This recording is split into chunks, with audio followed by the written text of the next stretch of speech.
Shalom familia, gracias por acompañarnos en un estudio más aquí en la Biblia en su contexto. Recuerden, estamos en una serie de estudios que es la introducción a la metodología familia.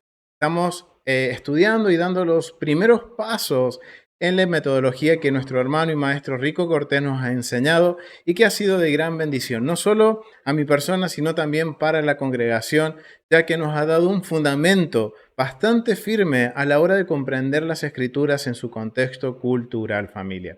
Por eso es que estamos haciendo estos estudios, esta serie de estudios que ya se está terminando, estamos en la anteúltima esfera de los temas de la metodología y los quiero invitar, familia, que se suscriban a tesorosdeltemplo.com, que puedan ser parte del discipulado y poder profundizar aún más estos temas, familia.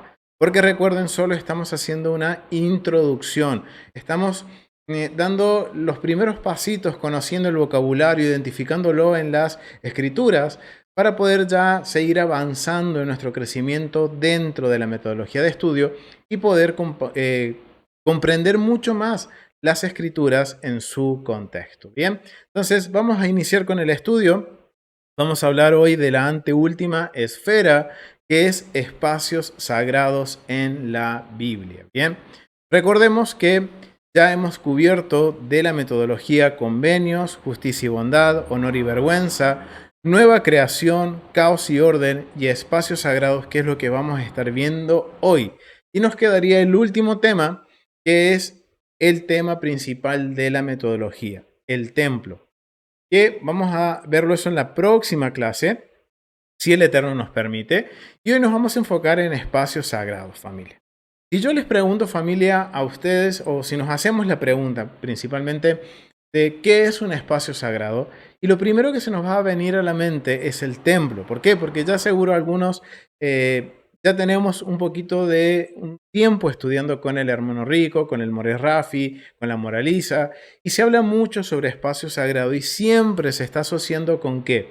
Con el templo, con el día de reposo, con el Shabbat y con los tiempos señalados del Eterno. Bien, por ejemplo, Pesaj, panes sin levaduras y todas las festividades y los tiempos señalados del Levítico 23 vienen a ser una representación de lo que es un espacio sagrado. Bien, pero ahora vamos a entender el por qué.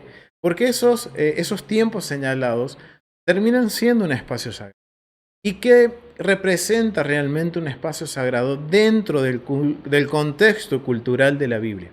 Por eso nos vamos a enfocar en tratar primero de entender qué era un espacio sagrado para las culturas del Antiguo Medio Oriente, para después entender lo que el Eterno nos habla como espacio sagrado y qué representa para Israel, lo que viene a representar para nosotros.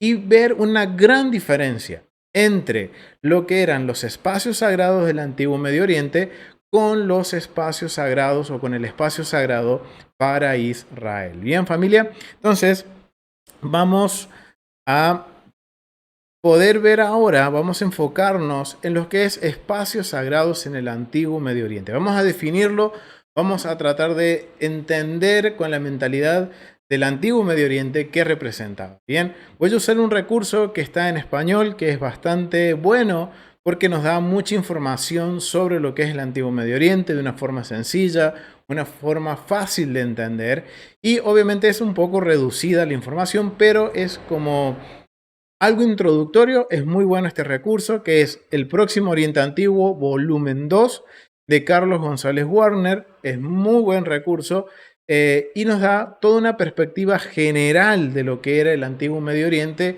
junto con Israel. Bien, entonces vamos a hablar sobre los aspectos generales de los espacios sagrados en el Antiguo Medio Oriente. El culto tenía lugar en los templos y santuarios, que además en las ciudades se podían hallar también, como ocurría en Canaán y entre los hititas, en las colinas y bosques. Vemos entonces que dentro de la mentalidad hebrea, un espacio sagrado era el templo, la casa del Eterno, el estrado de sus pies. Y después vemos por otro lado lo que era el aspecto de lo que era un espacio sagrado en el Antiguo Medio Oriente. También estaba representado por templo o los santuarios en los lugares altos y en las colinas. Y si estudiamos Reyes, los libros de los Reyes, los profetas principalmente, vamos a ver que siempre en Israel también existían estos lugares altos, porque siempre Israel tenía esta inclinación a adorar a otros dioses, pero también a adorar al Eterno. Entonces, es algo que venimos lidiando desde un principio con esto de las adoraciones. Bien, entonces vamos a ver que para el antiguo Medio Oriente también en un espacio sagrado era representado por el templo o los santuarios para sus dioses. El templo se concebía como la morada del dios y albergaba una imagen, perdón, o estatua del mismo. Aquí tenemos una gran diferencia con el espacio sagrado de Israel. El templo en Israel no tenía ningún tipo de imagen. Es más, dentro de las 10 palabras o los 10, digamos, los 10 mandamientos como lo hemos conocido, hay un mandamiento, es el segundo o el tercer mandamiento, que habla no se harán dioses, no tendrán imágenes. ¿Y por qué? Ahora entendemos por qué. Porque dentro de los espacios sagrados del antiguo Medio Oriente existían imágenes de sus dioses. O sea, estoy hablando en plural, ¿bien? Y albergaban a estos mismos, ¿bien? Y vamos a ver que aquí hay un gran precedente contracultural. No es lo mismo la adoración al Dios de Israel que la adoración a los dioses paganos, ¿bien? En los Bamá o lugares altos cananeos, la divinidad masculina era representada con una estela de piedra y la femenina por un cipo de madera. El culto diario a los dioses que se celebraba en sus templos y del que el pueblo estaba excluido. Miren, esto es una gran diferencia con Israel, familia. Cuando estudiamos el templo nos damos cuenta, y principalmente el servicio en el templo, vamos a ver que lo que acontecía dentro del templo no quedaba a puertas cerradas. Siempre había testigos de lo que era el pueblo de Israel, ¿bien? Recordemos que en el templo, y eso lo vamos a ver en la próxima clase, en el próximo estudio, hasta cierto punto llegaban las mujeres, los hombres y los niños. Después había un punto en donde llegaban los príncipes de Israel, que eran como los testigos de las ofrendas que se estaban presentando en nombre de todo el pueblo. ¿Bien? O sea, siempre había alguien presente en las ofrendas, había testigos. Estos eran los mamadot, los hombres de pie, que se encontraban justamente con ese propósito de ser testigos y de como una especie de intercesores a la hora de que se presentaran las ofrendas. Miren qué gran diferencia. En cambio, en los cultos del antiguo Medio Oriente, el pueblo estaba excluido, se hacía a puertas cerradas y el pueblo no podía participar. Consistía fundamentalmente en venerar a estos dioses y alimentarlos con diversas ofrendas por medio de un ritual muy estricto en el que era preciso, preciso observar numerosas prescripciones. O sea, eso es lo que le hacían creer a la gente. Porque literalmente cerraban las puertas, recibían las ofrendas. ¿Y quiénes se comían esas ofrendas? Los sacerdotes a ocultas de ese Dios. Y la gente creía que eso iba y se lo comía la figura del Dios que ellos estaban adorando. Miren cómo hay una gran diferencia con el espacio sagrado del antiguo Medio Oriente con los espacios sagrados de Israel, el espacio sagrado para Israel. ¿Bien? En donde aquí vemos que hay una gran diferencia, porque todo lo que sucedía en el templo era todo a puertas abiertas, las personas sabían a la hora de llevar una ofrenda cuándo era una ofrenda totalmente para el Eterno y cuándo era una ofrenda que los sacerdotes podían comer. Eso es parte, y los invito a que estudien todo lo que tenga que ver con el sistema de ofrendas en el templo. Y vamos a ver que hay una gran diferencia y como vemos, una vez más, el Eterno está haciendo un proceso contracultural.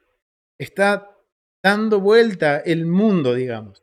Está haciendo que su pueblo sea totalmente distinto, ¿bien?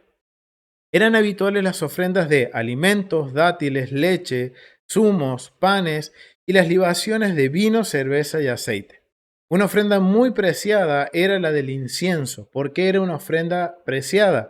Porque era muy costoso.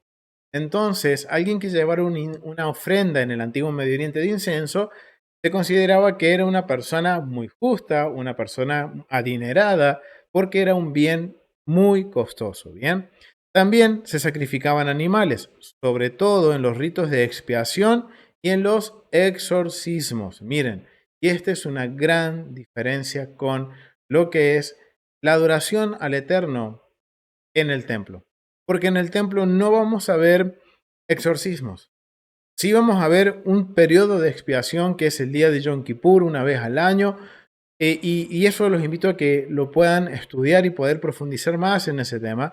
Y vamos a ver que hay una gran diferencia a cómo eran las expiaciones en el antiguo Medio Oriente con respecto a lo que se hacía en Israel. Bien, entonces estos animales que se sacrificaban eran principalmente para ritos de expiación y para las supuestas exorcismos o supuestos exorcismos. Bien, para los que había una clase especial de sacerdotes, llamados en Mesopotamia Asipu y Masmasú, dedicados a ayudar a la gente contra la acción de los malos espíritus y demonios.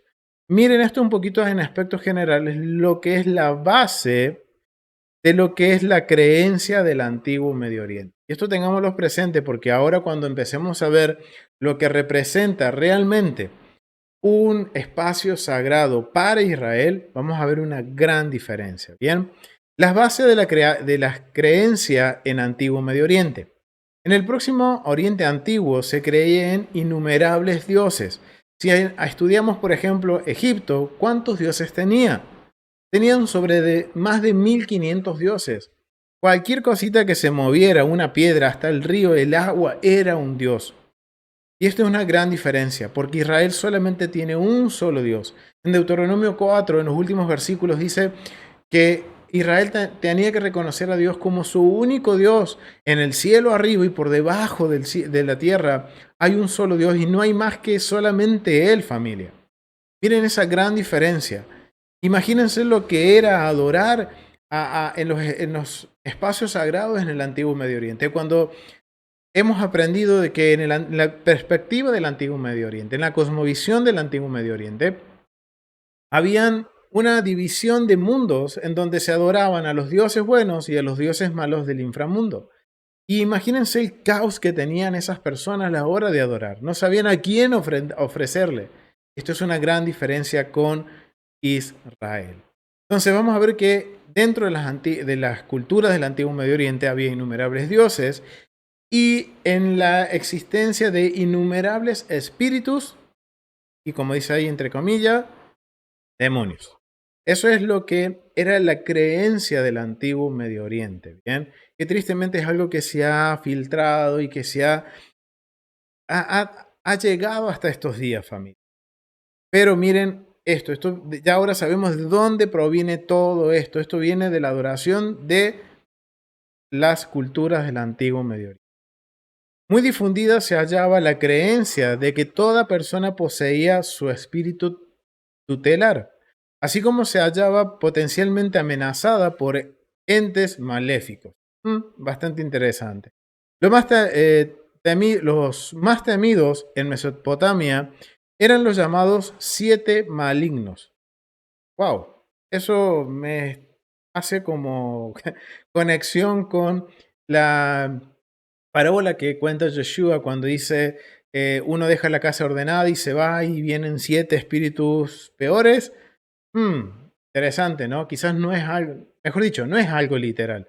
Ahora ya sabemos y esto nos puede dar una idea a qué se pudo estar haciendo referencia Yeshua, a esta mitología del antiguo Medio Oriente, en donde existían estos 7 malignos que bullían por todas partes y amenazaban incluso a los mismos dioses celestes. Los dioses celestes para el antiguo Medio Oriente eran los dioses buenos. Según la tradición, los demonios Gaia había causado la muerte de Dumuzi o Tamuz en el mundo inferior, tras ser entregado por Inanna como rescate. Demonios maléficos eran asimismo los responsables de las enfermedades y otras desgracias que ocurría a la gente. La Mastu era un demonio femenino que arrebataba a los recién nacidos del regazo de sus madres. también había espíritus y demonios benignos. O sea, como había malos, también había buenos. Como en la Mesopotamia, Pazuzu, rey de los demonios del viento, a quien consignaban su protección a las embarazadas. ¡Wow! Esto es bastante interesante, porque ahora entendemos la función que cumplían los espacios sagrados para el antiguo Medio Oriente. Vemos que realmente es totalmente distinto a la percepción que debe de tener Israel, a la percepción que nosotros tenemos que tener de lo que es un espacio sagrado, ¿bien?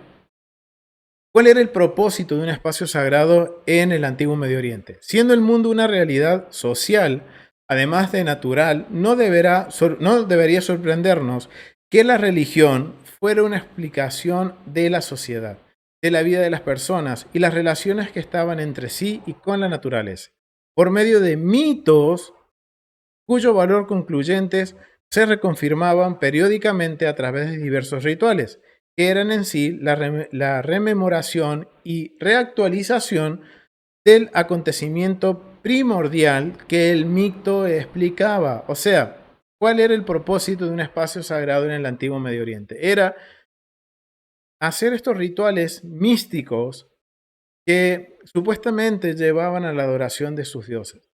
Que cuando empezamos a estudiar el antiguo Medio Oriente nos vamos a dar cuenta que realmente lo que sucedía era una opresión. Eran oprimidas las personas a través de lo que era la religión. Obviamente que esa religión era la que administraba los templos y los santuarios. Y esto era algo bastante común en el antiguo Medio Oriente. Bien, entonces vemos que básicamente lo que era más que nada en estos rituales era justificar a la sociedad. No tenía más que nada otro propósito que justificar a las personas, justificar a las deidades. Pero ¿a través de qué? De la opresión, a través de que no haya un arrepentimiento verdadero. ¿Bien? Y esto es una gran diferencia con Israel.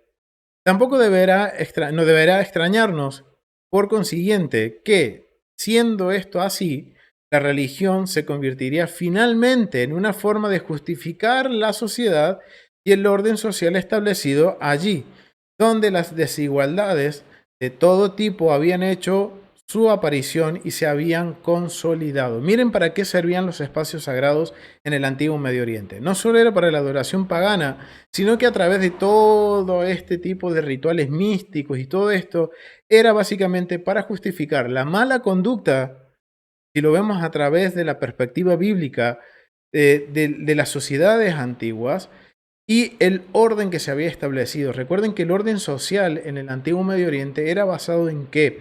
En la opresión, en la esclavitud, en subyugar a la mujer, en un montón de cosas. Es más, cuando estudiamos antiguo Medio Oriente nos vamos a dar cuenta que existían leyes hasta para la venta de un niño. O sea, era algo totalmente caótico el antiguo Medio Oriente, y todo esto se justificaba a través de sus espacios sagrados, que eran los lugares de culto y adoración. Bien. Entonces dice, en este sentido, la religión como instrumento de control social, miren para qué servía, para ser un instrumento de control social. Resultaba a lo largo lo más eficaz que la coacción y la represión. Miren, familia, ¿desde cuándo se está manipulando con lo que es la religión?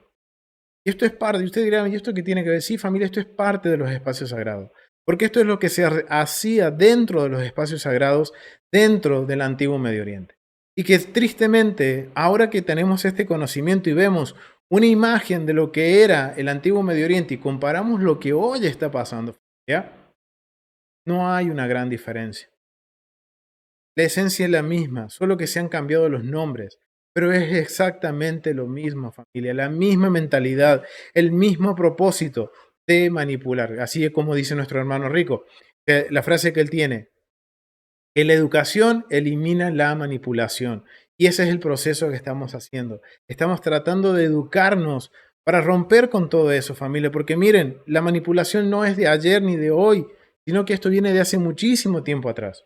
a través de lo que son los espacios sagrados, todo lo que sucedía en estos lugares de adoración y culto del antiguo Medio Oriente.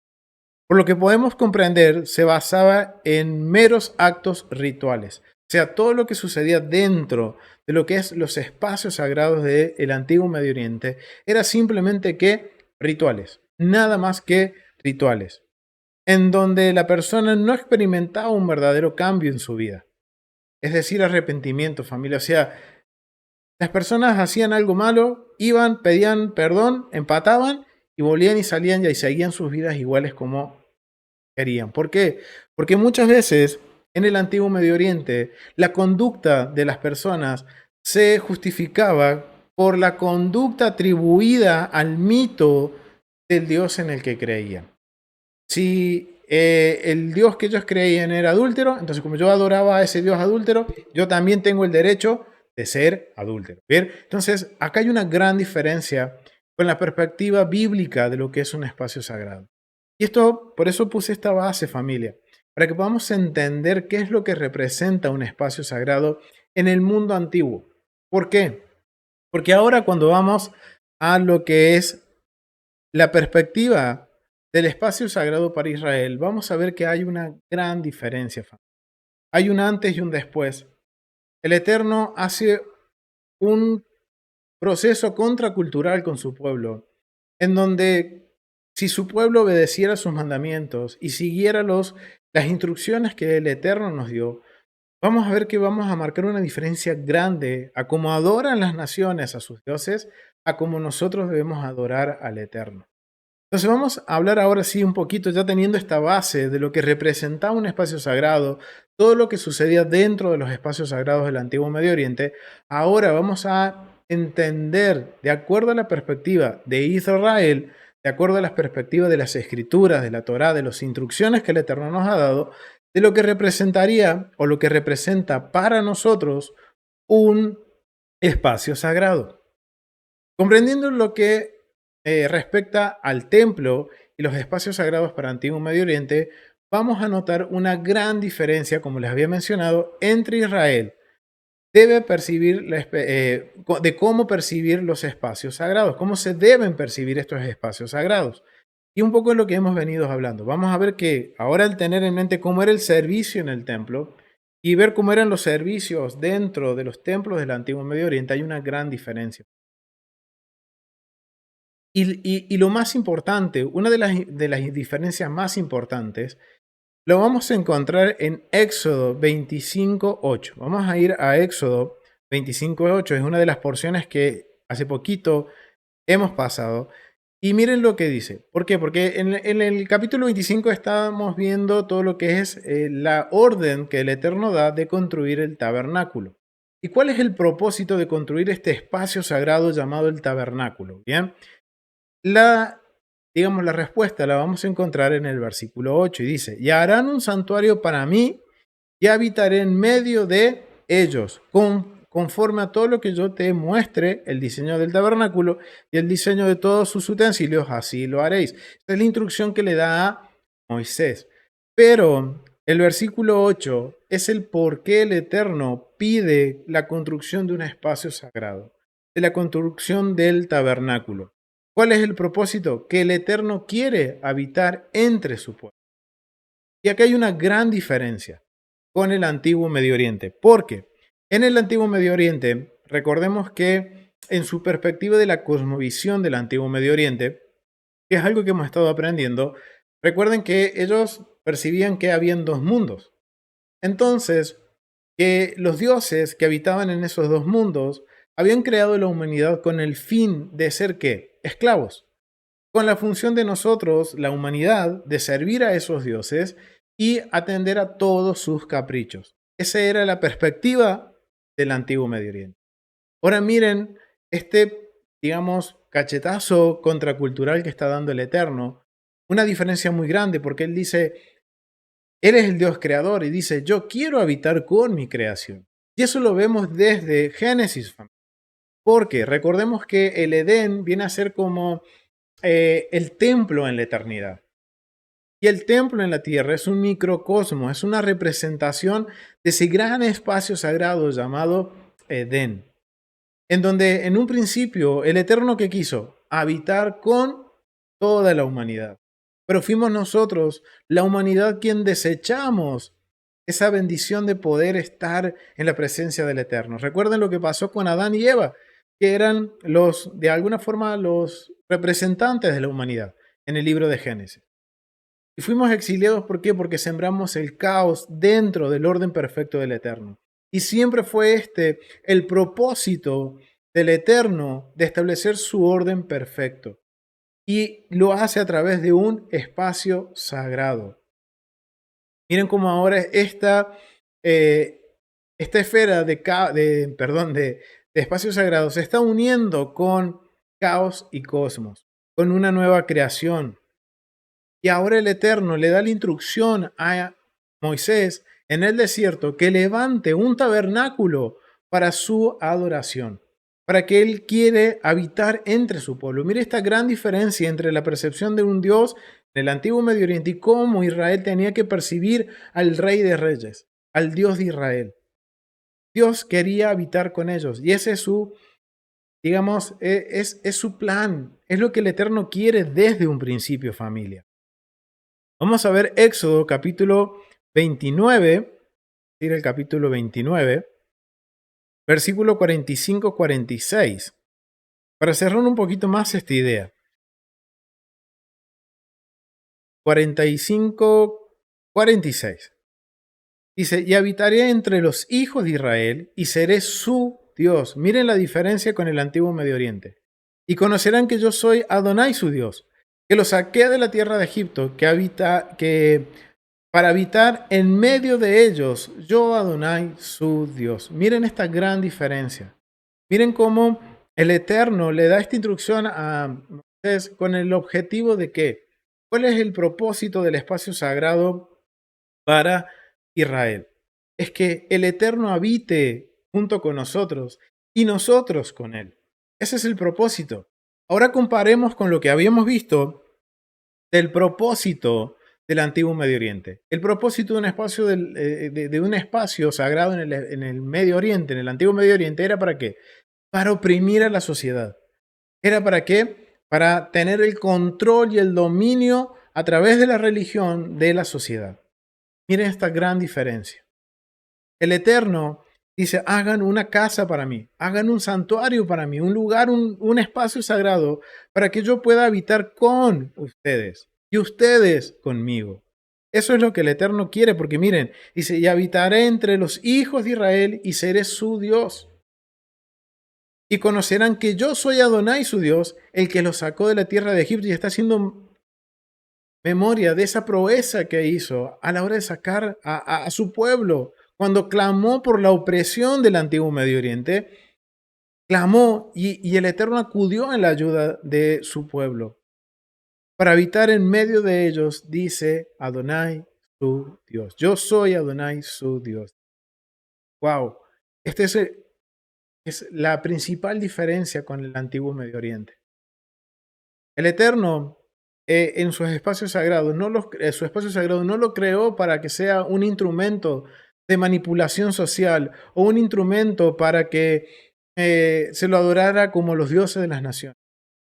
Por eso vamos a ver cuando comparamos los templos del antiguo Medio Oriente con el templo del Eterno, vamos a ver una gran diferencia. No había imágenes. El pueblo sabía cuando llevaba una ofrenda para quién era esa ofrenda, si era una ofrenda de holocausto que era quemada totalmente para el Eterno, o era una ofrenda de paz que era compartida con el sacerdote. O sea, las personas sabían, tenían el conocimiento. No era como en el antiguo Medio Oriente, que cuando llevaban una ofrenda, la entregaban en el templo, se cerraban las puertas y no sabían a dónde iba esa ofrenda. Ellos creían que eso se lo comía su Dios. Y no es cierto. Miren esta gran diferencia. El Eterno tiene otro propósito con el espacio sagrado. El espacio sagrado que el Eterno ordena construir es para que Él pueda habitar con nosotros, familia. ¿Bien? Y esta es la principal diferencia. Y es el principal propósito de lo que es un espacio sagrado para Israel. Hay otras evidencias, familia, sobre qué es el espacio sagrado. Vamos a ir a Primera de Reyes, capítulo 6, versículo 13. Primera de Reyes 6, 13.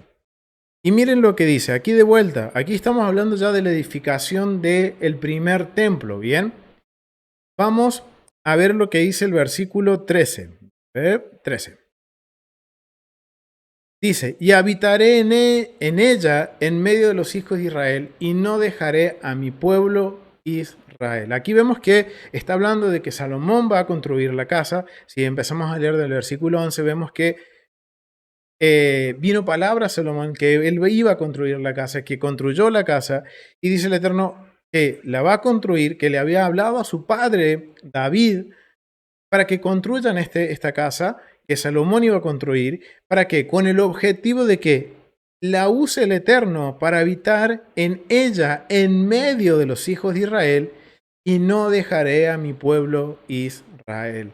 Miren cuál es esto. Esto es impresionante ver esa misericordia, ese amor al Eterno por su creación. Y en este caso por Israel, por nosotros, familia. Vemos el corazón del Eterno que no es la decisión o digamos el propósito de Él subyugar a la humanidad, castigar a la humanidad, sino que es básicamente, Él quiere morar entre nosotros, que nosotros moremos con Él. Él quiere vivir entre medio de sus hijos de Israel. Otra evidencia la vamos a encontrar en Apocalipsis. ¿Por qué? Porque en Apocalipsis capítulo 21, del versículo 3 al 4, se está haciendo una mención muy similar a lo que se está hablando en Primera de Reyes. Y esto es algo que nos enseña a la necesidad de estudiar el templo, familia. De estudiar el templo y más que nada de ahora entender que todo lo que tenga que ver con la profecía es necesario analizarla junto con el templo. ¿Por qué? Porque miren, aquí tenemos una evidencia en el capítulo 21, en los versículos 3 y 4, si no me equivoco, ¿sí? 21, 3 y 4, miren lo que dice.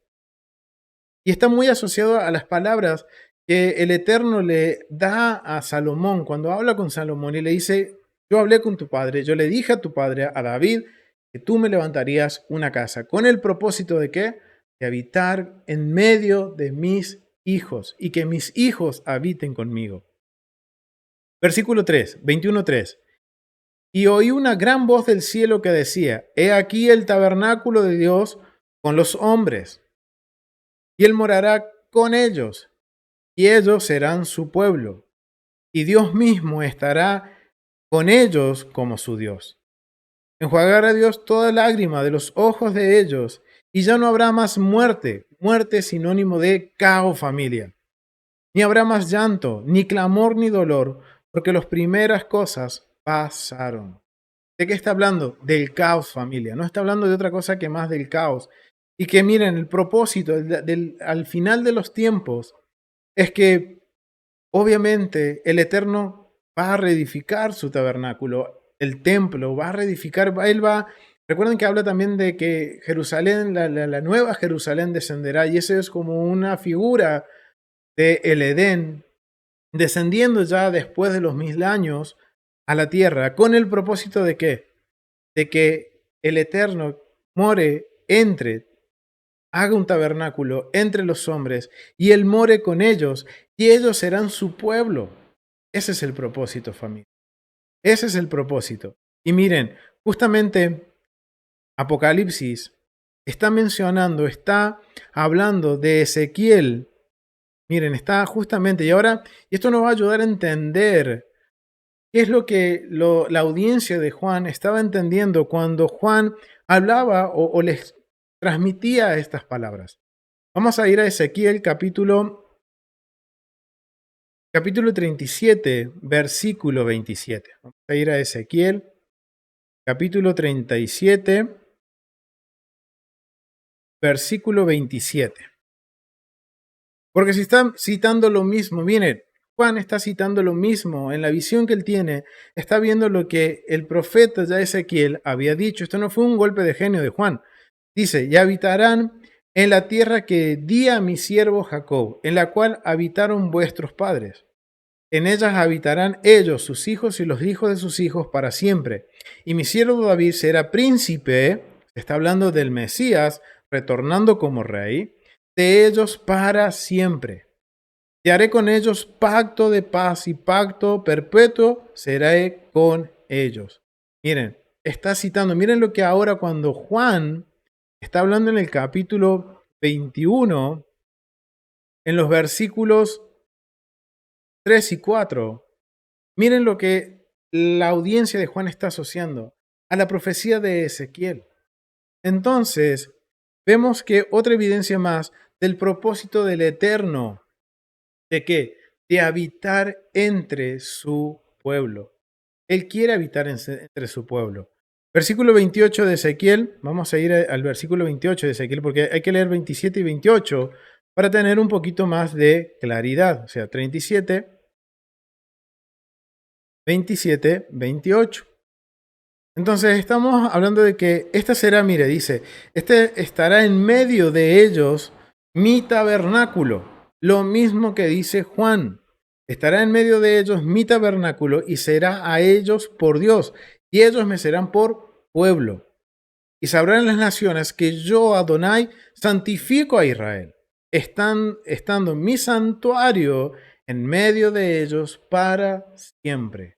Wow, aquí ya vemos no una expectativa, sino, perdón, vamos a estar viendo como otra función más de lo que es un espacio sagrado para Israel. El Eterno nos da un espacio sagrado, ¿por qué? Porque Él a través de eso dice, y serán, dice, las naciones, y sabrán las naciones que yo soy Adonai, que santifico a Israel, que yo Adonai santifico a Israel. Otro propósito por el cual, otra función que cumple un espacio sagrado para Israel, es de que santificarlos para Israel. Estando mi santuario, dice, en medio de ellos para siempre. O sea, miren la importancia de un espacio sagrado para Israel, porque es la representación del Eterno. Dice, estando mi santuario en medio de ellos para siempre. Y eso está hablando ya del fin de los tiempos, familia. Ahí tenemos tres evidencias de que la importancia y el propósito principal del Eterno para habitar, el propósito del espacio sagrado es para habitar con su pueblo. Una gran diferencia con los espacios sagrados de los dioses del antiguo Medio Oriente. Pero cuando ahora empezamos nosotros a investigar un poquito más, ahora ya conocemos el propósito por el cual el Eterno quiere un espacio sagrado, tal el mandamiento de que tenemos que levantar un santuario para Él, también hay condiciones. Hay un patrón que no cambia y no va a cambiar. Siempre va a ser el mismo patrón. Vamos a Primera de Reyes, capítulo 6. Vamos a volver a Primera de Reyes, capítulo 6. ¿Por qué? Porque recién habíamos hablado que en Reyes, capítulo 6, nos mencionaba que iba a habitar entre su pueblo. El propósito. Pero hay condiciones para que realmente ese espacio sagrado se cumpla y pueda el Eterno morar entre su pueblo. Y vamos a leer del capítulo 6, versículo 11 hacia adelante. Dice, y vino palabra de Adonai a Salomón diciendo, con relación a esta casa que tú edificas, si anduvieres en mis estatutos e hicieras mis decretos y guardares todos mis mandamientos, andando en ellos, yo cumpliré contigo mi palabra que hablé a David tu padre, y habitaré en ella en medio de los hijos de Israel, y no dejaré a mi pueblo Israel. Miren, hay una condición. ¿Y cuál es la condición que el Eterno le dice a Salomón? Él va a habitar, él dice, sí, tú estás levantando una casa, yo voy a habitar en esa casa, pero miren cuál es la responsabilidad de Salomón. Es que de que él tiene que andar en los estatutos e hicieras poner por obra sus decretos y guardar todos los mandamientos y que ande en ellos en todo tiempo y que los cumpla. Obviamente si es el rey y él los cumple, el pueblo los va a cumplir. Porque esa es la función del rey, de que dar el ejemplo y él vivir una vida de acuerdo a los mandamientos y ser un ejemplo para el pueblo y que todo el mundo obedezca como obedece el rey. Y dice, por eso ahora entendemos el por qué el Eterno permite destruir el templo el primero y el segundo. ¿Por qué? Porque hay algo que no se estaba cumpliendo, que era dar en sus estatutos y hacer y poner por obra sus decretos y guardar todos sus mandamientos andando en ellos. Dice, y yo cumpliré contigo mi palabra, que hablé a David tu padre y habitaré en esta casa en medio de los hijos de Israel. Y esta no es la primera vez que el Eterno habla. Vemos ahora que cada vez que habla sobre que Él va a habitar, hay una condición o un patrón que hay que seguir. ¿Cuál es? La obediencia a los mandamientos. Y eso es una condición para los espacios sagrados. Los espacios sagrados para Israel no solamente es una cuestión ritual, sino que está ligado también con los mandamientos, con la obediencia, familia. Vamos a ver otra evidencia. Vamos a ir a Ezequiel, capítulo 37, porque ahí habíamos leído en el 27 y 28, en los versículos 27 y 28, habíamos hablado sobre que también el Eterno quería, mejor dicho, no es que quería, Él quiere habitar entre su pueblo y que Él iba a usar el tabernáculo, el templo, como ese espacio sagrado en donde Él debía vivir. Pero hay un patrón que todavía tenemos que definir. Entonces vamos al versículo 24 al 26. Y miren lo que dice. 24, 26. 37, perdón. Era 37, 37, 24. Dice, mi siervo David será rey sobre ellos. Está hablando de Mesías. Y todos ellos tendrán un solo pastor y andarán en mis preceptos y mis estatutos guardarán y los pondrán por obra. Y habitarán en la tierra que di a mi siervo Jacob, en la cual habitaron vuestros padres. En ellas habitarán ellos, sus hijos y los hijos de sus hijos para siempre. Y mi siervo David será príncipe de ellos para siempre. Y haré con ellos pacto de paz. Pacto perpetuo seré con ellos. Y les estableceré y los multiplicaré. Y pondré mi santuario entre ellos para siempre. ¿Cuál es la condición de que el Eterno ponga ese espacio sagrado, ese santuario entre nosotros para siempre? Familia, es que nosotros pongamos por obra su pacto, su estatuto, los guardemos y los pongamos por obra. Si nosotros hacemos eso, entonces el Eterno, y miren, y esto es lo que hace que el espacio sagrado sea santificado para el Eterno. ¿Por qué? Porque no es solo, no es solo ritual, sino que está ligado con la obediencia. Y esto está relacionado con lo que es la pureza moral.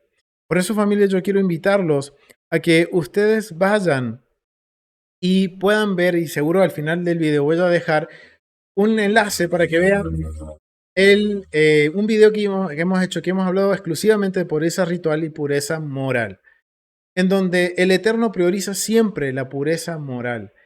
¿Cómo sabemos esto? Por los mandamientos familiares. Porque la función del mandamiento es que nosotros podamos ser puros moralmente, de acuerdo al corazón del Padre familiar.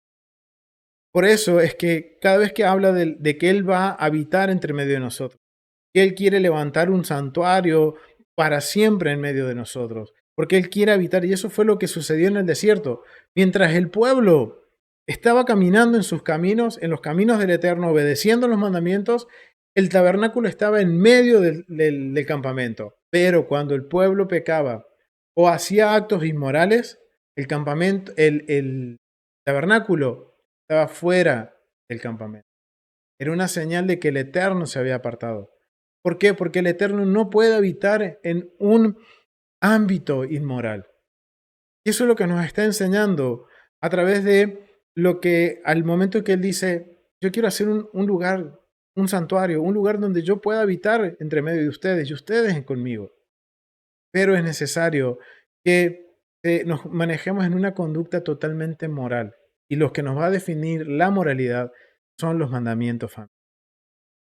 Vamos a ir a Levítico capítulo 26 de Levítico, porque aquí vamos a ver otra evidencia más. Ya son 3 familias y esto nos muestra ya que es un patrón que hay que seguir para restablecer un espacio sagrado y que nos enseña también de una forma muy sencilla y práctica a respetar ese espacio sagrado. Vamos a Levítico, habíamos dicho Levíticos 26 del versículo 3 al 12.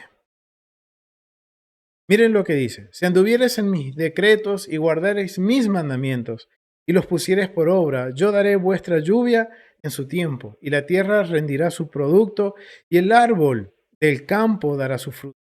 Vuestra trilla alcanzará a la vendimia, y la vendimia alcanzará a la sementera, y comeréis vuestro pan hasta saciarse, y habitaréis seguro en vuestra tierra, y yo daré paz en la tierra, y dormiréis, y no habrá quien os espante, y haré quitar de vuestra tierra las malas bestias, y la espada no pasará por vuestro país. Y perseguiréis a vuestros enemigos, y caerán a espada delante de vosotros.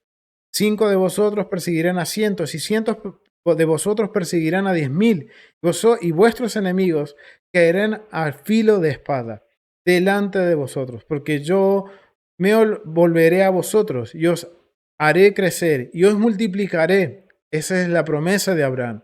Y afirmaré mi pacto con vosotros. Comeréis lo añejo de mucho tiempo y pondréis fuera lo añejo para guardar lo nuevo. Y pondré mi morada en medio de vosotros y mi alma no os abominará. Wow. Y andaré entre vosotros y yo seré vuestro Dios. Y vosotros seréis mi pueblo. Yo, Adonai, vuestro Dios, que os saqué de la tierra de Egipto para que no fueseis sus siervos. Y rompí los coyundas de vuestro yugo y os he hecho andar con el rostro erguido. Wow, familia, miren qué hermosas palabras del Eterno. Pero seguimos viendo el mismo patrón. Él va a restablecer el espacio sagrado. Nos enseña cómo respetar ese espacio sagrado, que es estar en su presencia. Y la única forma es siempre y cuando nosotros guardemos sus mandamientos, los pongamos por obra y vamos a ver, miren todas esas bendiciones que está hablando el Eterno. Habitaremos seguros y Él podrá poner su morada, dice, y pondré mi morada en medio de vosotros y mi alma no os abominará. Y eso es una palabra fuerte, familia. No nos va a descartar, no nos va a desechar. Ahora entendemos cuando vemos que el tabernáculo estaba dentro del campamento, pero cuando el pueblo no obedecía los mandamientos y se manejaba en conductas inmorales de acuerdo a la voluntad del Padre, el campamento estaba afuera y eso era una señal de abominación que él se había apartado, familia. Entonces vemos cómo a través de las Escrituras, de una forma sencilla y simple, el Eterno nos marca una diferencia. Aquí un espacio sagrado no es simplemente un lugar de religión o de ritual. Un espacio sagrado va más allá de las acciones, de lo que se hace. Hay un trasfondo más profundo que es la conducta moral. Y siempre vamos a ver que cuando habla del Eterno, de que yo quiero morar con usted, y lo hemos marcado este precedente, tenemos la obligación o tenemos la instrucción de obedecer sus mandamientos. ¿Por qué? Porque la función del mandamiento es hacernos entender qué es lo correcto, qué es lo moral, convertirnos moralmente puros. Por eso nosotros estábamos muertos. Como dice en Apocalipsis, va a llegar un punto en que no va a haber más muerte. ¿Por qué? No va a haber más caos. Nuestras vidas había caos, familia.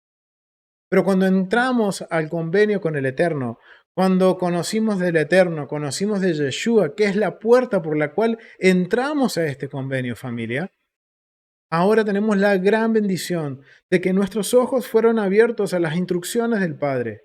Y ahora sabemos que a través de estas instrucciones, si las ponemos por obra, Él pondrá su morada entre medio de nosotros.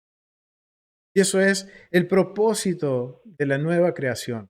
Miren cómo estamos conectando todas las esferas. Es más, recién leíamos que va a hacer que su pueblo anduviera con su frente en alto, su frente erguida delante de sus enemigos, siempre y cuando se conduzca en una conducta moralmente pura. O sea, que el Eterno, su propósito a través de su espacio sagrado, no es solo que se le dé culto y adoración a Él, al Padre, sino que también nos enseña a manejar nuestra vida de una forma correcta, moralmente correcta. Y no solo eso, restaura nuestro honor, porque marca una diferencia. Miren estas diferencias entre lo que es un espacio sagrado para el antiguo Medio Oriente con un espacio sagrado para Israel. Y esto es algo bien interesante, familia. Y vemos que un requisito que es esencial para poder ser parte de estos espacios sagrados no es solo cumplir con la religiosidad o con lo ritual, familia, sino que también es tener una, digamos, eh, vamos a decir, una pureza, una vida, una conducta de acuerdo a la pureza moral que el Eterno pide. Y es a través de la obediencia. El poner por obra los mandamientos, el resultado va a ser que nuestra vida va a ser un ejemplo de pureza moral. Y familia, este es el desafío que tenemos hoy en día, familia. Porque si vemos a nuestro alrededor, vemos un montón de caos. Inmoralidad en todos lados, familia. Ahora ese es nuestro desafío, en poner por obra dentro de ese caos, poner por obra los mandamientos del Eterno y mostrar algo diferente. Mostrar que somos diferentes, que nuestra vida es totalmente diferente. Y ese es el propósito de un espacio sagrado, de hacer una distinción entre lo santo y lo profano, de hacer una distinción entre lo puro y lo impuro. Esa es la función de un espacio sagrado, familia. Y que si yo quiero ser parte de ese espacio sagrado, es necesario que mi vida sea una vida de conducta moral. Entonces vamos a ver que el Eterno nos enseña eso y por eso el Eterno es la única forma que dice, yo puedo habitar entre medios de ustedes siempre y cuando ustedes tengan una conducta moral. Caminemos de acuerdo al carácter del Padre. Que seamos santos. Como Él dice, ser santos porque yo soy santo. En Levíticos 23, versículo 40 y pico por ahí. Y justamente está hablando de la comida y miren, está relacionado con lo que es pureza moral y pureza moral. Con lo inmoral y lo inmoral. Dice el Eterno, ser santos porque yo soy santo. Entonces, ser santos es básicamente ser apartados del mundo, no seguir las costumbres del mundo y vivir una vida conforme a lo que el Eterno nos da como instrucción. Y eso hace que podamos tener un espacio sagrado, de poder ser parte de ese espacio sagrado, familia. Y esto lo vamos a ver en el templo. El patrón del templo nos enseña básicamente a seguir esta línea, este patrón de pureza moral. Porque no cualquiera podía entrar al templo. Y miren, ahora este tema se está uniendo con el tema central de la metodología de estudio. Porque yo al templo no puedo entrar como yo quiero. Hay un protocolo. Hay que cumplir, sí, con una pureza ritual. Pero no es solo lo de afuera, lo externo. Yeshua confrontaba a los fariseos con eso. No sean sepulcros blanqueados, muy lindos, muy religiosos por fuera, muy ritualmente puros por fuera, pero por dentro, eso es la pureza moral. Y en el templo yo no podía entrar así, porque recuerden, si yo entraba al templo, estoy entrando a la presencia del Eterno, estoy entrando a su espacio sagrado, pero yo no puedo entrar con una apariencia y por dentro ser otra cosa. Y esto es algo que Pablo tenía muy en claro.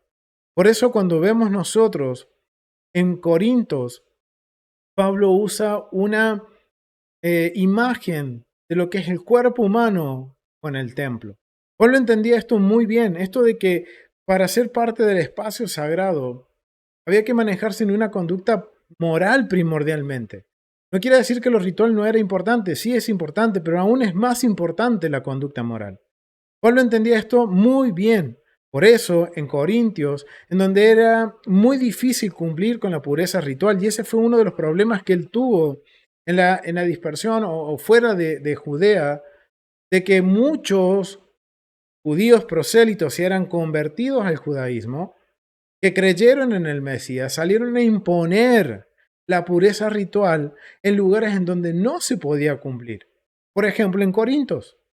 Y si nosotros analizamos a quién le habló a Corintos Pablo, vamos a ver que no solo le habló a personas ricas, a judíos que estaban en la diáspora, que estaban viviendo entre medio de los romanos, sino que también a esclavos, personas que nunca iban a poder ir a Jerusalén y cumplir con los procedimientos rituales.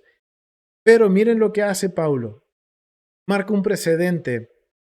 Y como muy buen abogado, dijera nuestro hermano Rico Cortés, como un buen abogado de migraciones, él hace esta conexión con la pureza moral y el templo, en donde él le da la prioridad a la pureza moral. Haciendo esta comparación, miren, vamos a ir a Primera de Corintios, Primera de Corintios, capítulo 6. Capítulo 6. Me lo pasé. Acá.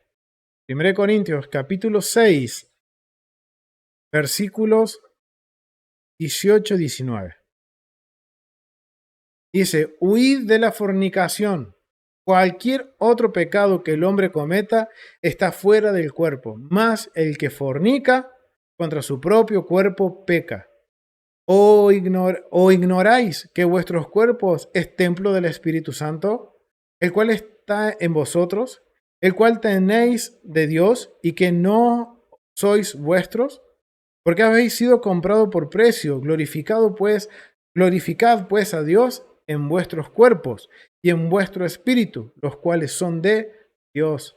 Miren, Pablo estaba entendiendo esta relación. Miren, lo que está diciendo Pablo es un pensamiento antiguo de los sabios de Israel, en donde ellos siempre compararon el templo físico con este templo, familia, con mi cuerpo. Mi cuerpo, como dice Pablo, dice, no, ustedes ignoran que son templos del Espíritu Santo. O sea que las condiciones de, digamos, que aplican en un espacio sagrado, también aplican en nuestro cuerpo. Aquí vemos que Pablo no estaba solo hablando de que teníamos que conocer la metodología o el funcionamiento del templo, sus áreas.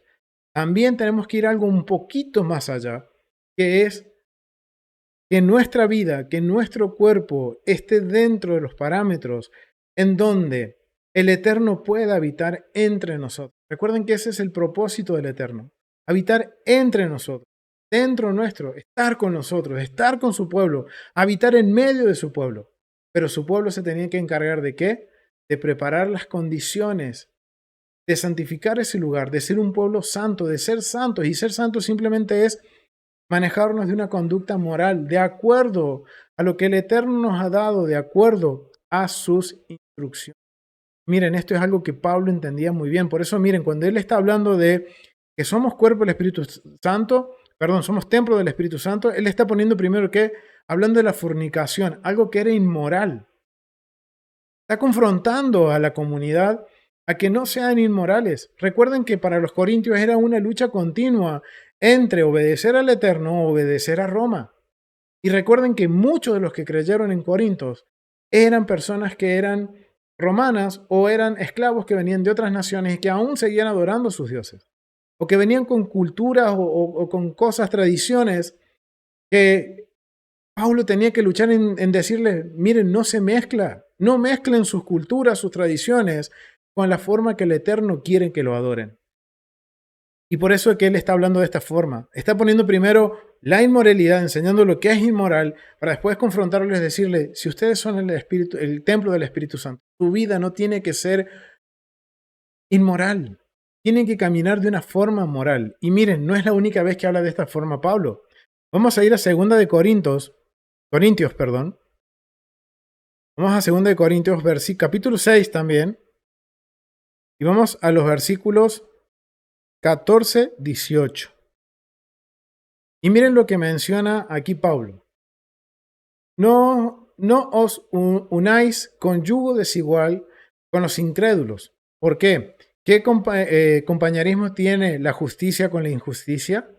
¿Y qué comunión tiene la luz con las tinieblas? ¿Y qué concordia el Mesías con Belial? ¿O qué parte qué parte el creyente con el incrédulo? ¿Y qué acuerda perdón, y qué acuerdo hay entre el templo de Dios y los ídolos? Porque vosotros sois el templo del Dios viviente. Como Dios dijo, habitaré y andaré entre ellos, y seré su Dios, y ellos serán mi pueblo. Miren lo que estaba citando Pablo, le estaba citando Levíticos 26:12 y Ezequiel 37:27. Pero sabemos cuando Pablo está hablando sobre que nosotros somos templo del Dios viviente, que nuestros cuerpos son templo del Dios viviente, miren la asociación que está haciendo, lo que las personas del primer siglo entendían, aquellos que estaban dentro y conocían los mandamientos y conocían la Torá, sabían que automáticamente Pablo le estaba haciendo una conexión con Levíticos 26:12 y con Ezequiel capítulo 37, versículo 27. Salid en medio de ellos y apartaos, dice el Señor, y no toquéis lo inmundo, y yo os recibiré. Y seré para vosotros por Padre, y vosotros seréis hijos e hijas, dice el Señor Todopoderoso. Miren, y aquí cuando habla la palabra inmundo, en este caso está hablando de lo que es la impureza moral. Y esto es algo que yo los invito a que vayan y vean ese estudio en la serie de La Casa del Padre. Hablamos sobre el templo y cómo es tan importante la pureza ritual y la pureza moral principalmente a la hora de manejarnos dentro del templo, del servicio del templo, y cómo eso ahora nos permitía ahora conocer un poco más sobre el funcionamiento del templo. Y aquí está sucediendo exactamente lo mismo. Miren, Pablo estaba enseñándoles con el vocabulario del templo a que tienen que vivir una vida de pureza moral, familia. Si no hay pureza moral, es muy difícil de que nosotros podamos ser el templo del Espíritu Santo.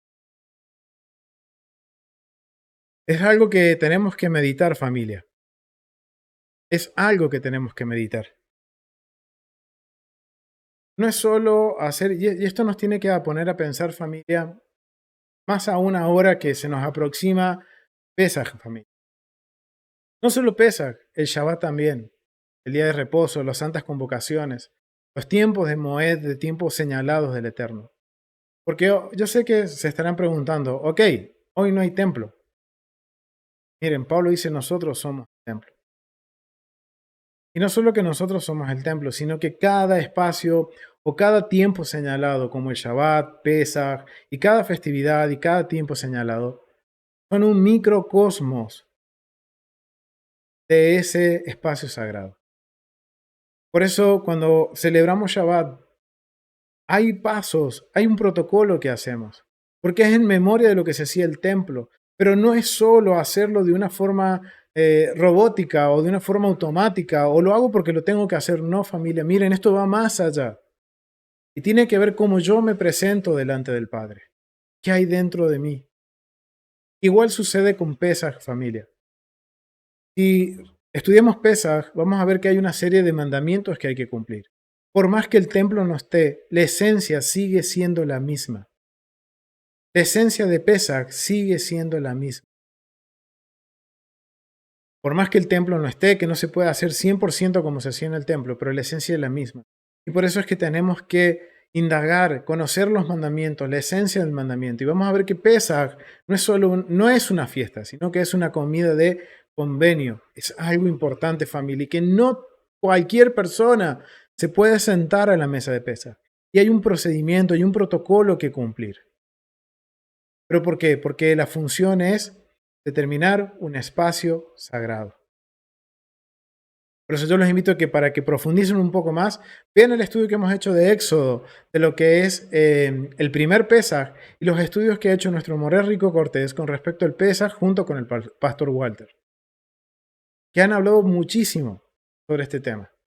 Hay mucho para seguir aprendiendo, pero lo esencial, familia, es que podamos ver y entender que no es solo a la hora de hablar de espacio sagrado, que yo estoy haciendo un espacio sagrado. O sea, miren, va más allá de lo ritual, sino que tiene que ver más que nada con lo moral, con lo que hay dentro de mí.